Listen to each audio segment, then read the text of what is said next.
George, he's my ancestor 8 generations ago. He was born in 1776 in St. Augustine, Florida.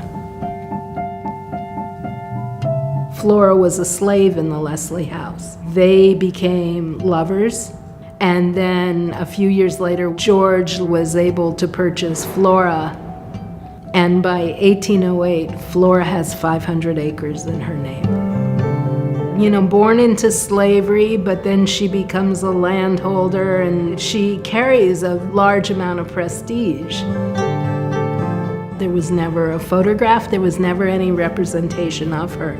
So she was faceless, but I thought about the materials. It was really important. I used muslin and then silk organza. And that was because the muslin being a very common cloth, with the organza being a very polished cloth. I wanted it to tell, just in lineage, just the women between Flora and I. I'm really interested in sense of place in my work. I'm interested in the land, the landscape.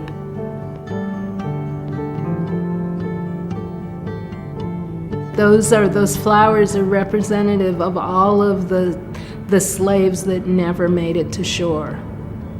And then the threads are representative of them jumping.